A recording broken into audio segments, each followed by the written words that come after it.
May 29th, 1453, the sky over Constantinople glows orange, but it is not the dawn, it is fire. For 53 days, the greatest siege guns ever built have hammered against walls that had stood for over 1,000 years.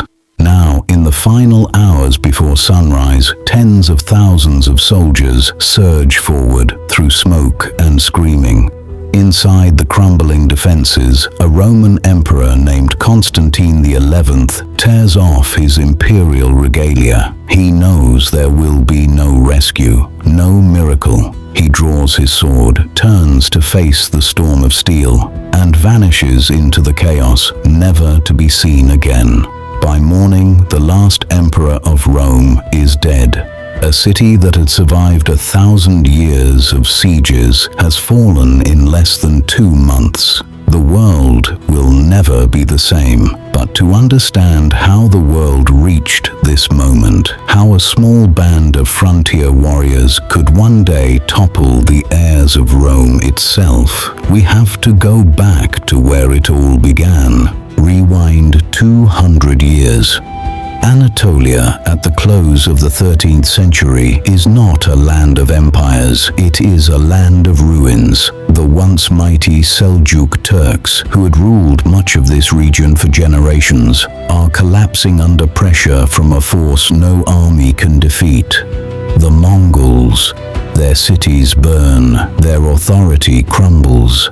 And in the vacuum left behind, dozens of small Turkish principalities, called beyliks, scramble for survival along the shifting frontier between the Islamic world and the shrinking Byzantine Empire. It is in this fractured, dangerous world that a minor tribal leader named Osman rises. He commands no great city, he has no vast treasury, no ancient bloodline to legitimize his rule. What he has is something rarer, the loyalty of warriors who believe in him, and a location that will prove more valuable than gold. Osman positions himself as something new to the warriors who flock to his banner, men displaced by war. He offers not just survival, but a cause. He casts his growing band as Ghazis. It is a powerful idea. Can this small state really survive? By 1299, Osman's territory begins to look less like a warband's camp and more like a state. He never lives to see the full fruit of his ambition. In 1326, as Osman lies dying, word reaches him that his forces have finally captured the nearby city of Bursa, a real, walled, prosperous city. It becomes his empire's first true capital. A tribal chieftain's gamble has become a kingdom, but a kingdom is not yet an empire, and the ultimate prize, the ancient glittering city of Constantinople, still lies untouched. No one in Osman's small band could have imagined that within a century and a half, their descendants would stand at those very walls, ready to bring the Roman Empire itself to its knees. By 1451, the Ottoman state that Osman founded has grown into a formidable power stretching across the Balkans and Anatolia. But one prize has eluded every sultan before him: Constantinople. For over 1,000 years, this city has been considered unconquerable. Its legendary Theodosian walls have repulsed Arab armies, Bulgarian armies, and countless sieges. Constantinople sits at the crossroads of Europe and Asia, controlling trade between 2 continents. Whoever holds it holds the gateway to a new world order. A 21-year-old sultan is about to change everything. Mehmed II ascends the throne obsessed with a single goal: succeed where every predecessor has failed. He studies the city's defenses obsessively. he commissions something no army has ever possessed: cannons of a size the world has never seen, forged by a Hungarian engineer named Orban, who had first offered his services to the Byzantines but found no one there willing to pay for them. One of these guns is so massive it requires 60 oxen and hundreds of men just to move it. Each shot can level a section of wall thought to be indestructible for a millennium. No one realized this decision would change history. In April 1453, the Ottoman army, some estimates suggest well over 50,000 men, surrounds Constantinople. Inside, Emperor Constantine XI commands a defense force of perhaps 7,000 or 8,000, desperately hoping for reinforcements from Western Europe that will never fully arrive.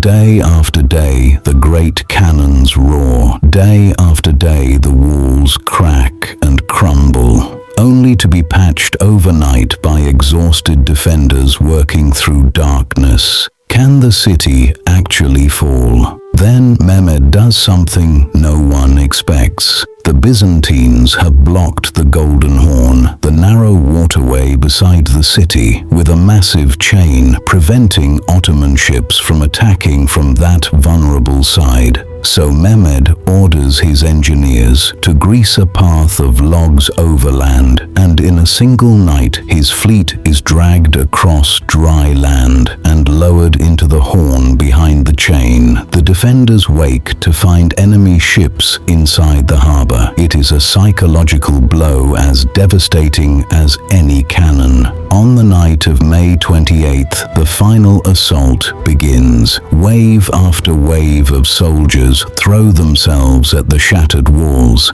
Constantine XI, refusing to abandon his people, fights and dies alongside his soldiers, his body never definitively identified. By the morning of May 29th, 1453, the city that had stood as the last remnant of the Roman Empire for over 1,000 years belongs to Mehmed II. He rides his horse straight to the Hagia Sophia, for 9 centuries the greatest cathedral in Christendom, and converts it into a mosque, a symbol as much as a building, announcing to the world that an old age has ended and a new one has begun. Constantinople becomes Istanbul, the new Ottoman capital. Mehmed takes a new title, Fatih, the Conqueror. Trade routes, religious geography, and the balance of power between East and West are rewritten in a single campaign. But conquest is only half the story. What comes next will determine whether this new empire merely survives or becomes something the world has never seen. A century after the fall of Constantinople, the Ottoman Empire reaches heights its founders could scarcely have imagined. Under Suleiman I, who rules from 1520 to 1566, the empire stretches from the gates of Vienna to the shores of North Africa, from the Persian Gulf to the Balkans. Europeans call him the Magnificent. His own people call him Kanuni, the lawgiver. Under his rule, Istanbul becomes one of the most magnificent cities on earth. The architect Mimar Sinan raises soaring mosques and elegant bridges that still stand today. Poetry, calligraphy, and science flourish. Trade caravans and merchant ships connect Ottoman markets to India. At the core of Ottoman military power stand the Janissaries.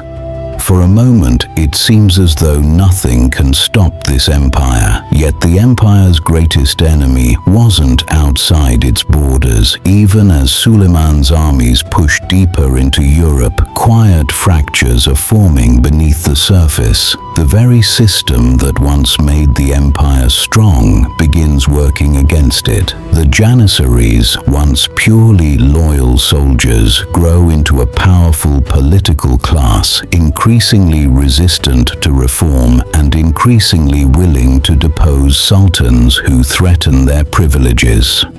The imperial harem and palace bureaucracy become arenas of relentless intrigue, where succession is no longer a matter of merit, but of ruthless survival. Later, sultans will even have their brothers killed to eliminate rivals to the throne.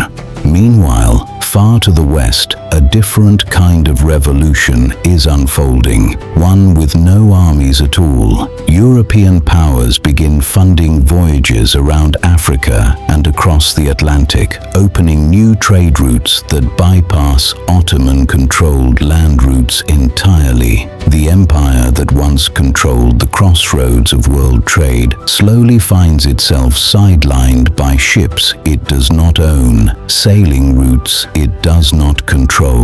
One man would soon make a choice that shocked the world, though not a single man, but generations of them, each sultan a little weaker, a little more isolated from the vast machinery of empire than the one before. Military technology in Europe accelerates. Ottoman forces, once the most feared in the world, begin losing battles they would once have won without effort. Economic pressures mount. Provinces grow restless. Nationalist movements begin to stir among Greeks, Serbs, and other peoples within Ottoman lands, each uprising chipping away at the empire's vast territory.